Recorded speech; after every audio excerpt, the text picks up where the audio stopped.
Okay guys, so today we're talking about Roblox Islands. Is it making a comeback? Back then you saw like what 200k visits, like 200k visit players, but actually it used to actually goes around. Right now it's kind of low now, but like around 10k. But like this morning is around like 17k, and actually used to be like it reached 7k at some point, but it's actually starting to rise back up, and I'll talk about why it's going back up. Okay, one of the main reasons that actually explain why it's become more popular is the fact that the pay to win aspect of like getting vending machines, AFKing, getting all that cash, now is kind of pointless. Because look, recently they got update, and this may be a theory, but if you look, it's locked. A lot of items like the Opa pickaxe is locked, so can't just like be, oh, I'm just gonna AFK and buy that stuff. You actually have to start grinding. So with that, wood cutting also. So it actually seems to be that this is also one of the main reasons why Roblox Islands is making a comeback. Also, another reason I would say is the quality of life updates. This is kind of old news, but like trees auto plant, that was actually a big deal back then, but now it's kind of just no one really talks about it. This is honestly a nice feature that was added. Quality of life updates keep getting added, which is another reason why the games actually could make a comeback. Another reason I would say is the combat. See, look at this. These little magic balls used to be a lot more laggy. I mean, if I can get a hit. See, look at that. It's a lot more easier to just deal with everything, basically. I remember actually you had to switch to melee for like a while, because even though melee is completely trash and hot garbage, I had to switch to melee because, you know, magic was completely bugged. My prediction is so now it's gonna be like less annoying to like fight everything.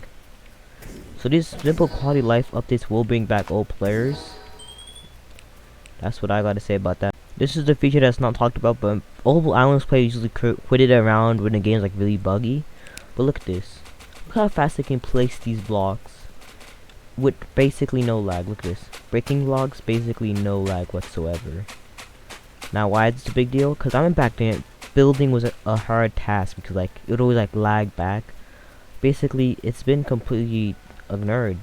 The game is running a lot more well and stuff like that. Also added a setting system for like, you look at that. Change up sound effects, music, atmospheric, enable shadows, all this stuff. Which is honestly really helpful. Could be another reason why Roblox Islands may come back. So there's actually a big problem is the game could not make a full recovery if these problems are not fixed. So basically the game's going so well, but one thing is that in future updates you usually don't have my skill system. The skill system completely fixed. See, it took them so long to put this locked.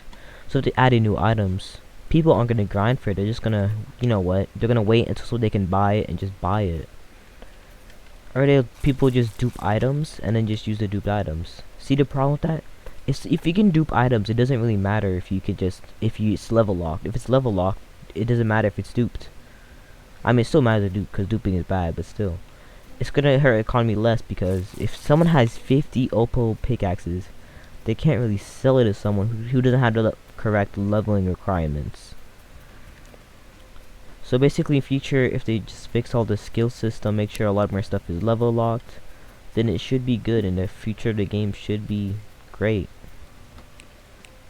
Another thing I want to talk about is the fishing. They keep adding in a fishing, seeing people's feedback, and I gotta say, it seems like a lot better, but it suddenly just seems so boring about fishing. One idea is that once you cast the fishing, you have to like wait a little while for that thing to animation. Basically you'll play the minigame a lot faster, which equals more profit, and it feels less time consuming, which is a nice idea. And maybe have some like, I don't know, some way to craft even better fishing rods. For example, like maybe do like one that's like takes longer, but maybe like a golden fishing rod that can give you more profit in rare items, but it takes longer to cast, something like that. Just an idea. And maybe have an aquamarine fishing rod, which equals fishes will like catch onto the hook more faster. Just like small examples like that. And one thing I have a big problem with is just to look this. This is apparently one of the best weapons back then. It was the best weapon. But now let's just look at this Rage Blade. Pull it out right now. 29 damage. it does like 11 damage by itself. Let me you wanna know what the problem with that is? My light meal is basically almost max level 80, only 60. They need to buff up the skill system for some of these items like light meal. This feels just too little. I feel like light meal, because they're having like the charge system with the staff. My idea is they have this charge system for heavy meal too, where it takes like some longer cooldowns, but higher damage. So, like heavy meal, instead of this, look, 10 plus damage. It should be like maybe like, I don't know, 35 plus damage for my level. And then for over here for heavy light meal, it could be like maybe like 23 meal and make it faster attacks instead of the same speed of heavy meal. And one big problem I have is with the rare drop system. I feel like just rare drop system isn't that bad, but like it just seems like why. I'm gonna explain why the rare drop system isn't that good, cause like the rare drops is only like focused on one single item. So you just farm the slimes for pink sticky gear, that stinky gear they have. My idea is like mostly focus on the bosses. For the the wizard boss, right? You kill it, you get 15 bottles. And what, 0.001% chance of a static staff?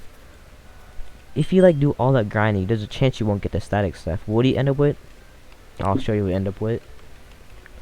13,000 bottles. That's what you end up with. Yeah, I don't think that's nice of the game to have.